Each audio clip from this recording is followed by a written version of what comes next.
1. This conference was incredibly challenging. It was a live event that they wanted to take virtual. Please welcome Mr. Theodore Collier. Good afternoon. They had no idea what virtual was. Nobody did at the time. This was the beginning of February where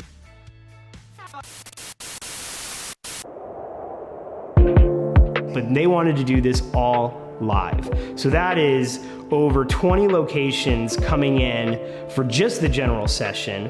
And then for the matchmaking, it's close to 50 locations, different locations, all coming into 2 different management centers here, which we call the hub, and taking all those feeds in, getting through all the firewall issues, connecting with them, putting them into session, running their graphics with audio. Our client focused on what they do best, their job, what they need to accomplish, their scripting, and then everything else was managed by us.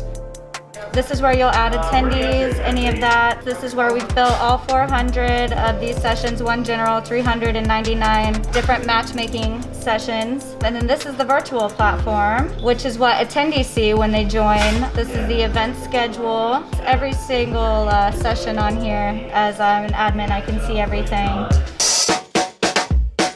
With a studio team who's running the same thing as you would like a live broadcast, show director, VOG, music, video rolls, all the cues ran as normal. So that gets us through our Thursday general session day. And then we go into the holy grail of matchmaking. Our platform was so advanced, but it was so simple to use because behind the scenes, the human interaction was always there. You were not dealing with one-on-one with your computer or a software. You were always on a one-on-one with us on the other side. And then after that, you get into the analytics of where our client wanted to see everything. Who was in, how long were they in, what were they doing, and so on.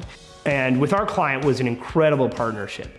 And then our client has their client, which is even bigger than that. This had a tie and affiliation with the White House, which put everything on this scale of just, it added a lot of pressure.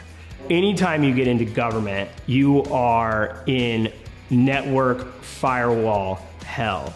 You are also in 508 compliant, closed captioning, sign language, including 24/7 customer service on a massive scale. Meaning that not only from the start of the website to the registration to the actual live event, somebody had to be on call to help people one-on-one. So we put a lot of the funding and time into that customer service side. There's always a human on the other end. We miss live events really bad. Live just has that love of being on site.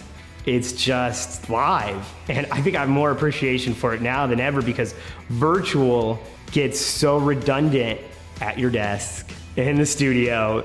But we are impressed by virtual. Depending on the event, a lot more people are attending. Gives you the ability to get your point across. If somebody can't attend right that time, they can go back. We have seen more people want to do virtual. Virtual is way more complicated and it takes a lot more time than what you think, and it actually costs more than you think. I'm not saying it costs more than live by any means, but the pre-planning is almost 3 times as much time. You can't run virtual meetings like live meetings. You're not gonna throw a presenter up there for 90 minutes. You have to treat virtual kind of like live broadcast. Your attention span works the same way as watching TV or something on your computer. You'll just start to fade away. So you're into presenters at 15 minutes, 20 minutes, 45 max. You're into what can you fill in there, lots of breaks, lots of adding different things from, going to a prize giveaway to a guest speaker and just shortening it down. Virtual doesn't have this luxury of, hey, it's an event, let's fill the time. Get to the point and move on.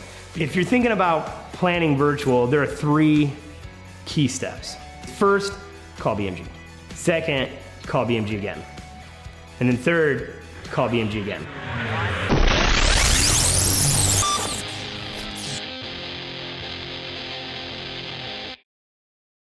God, I just rambled for ever. Sorry.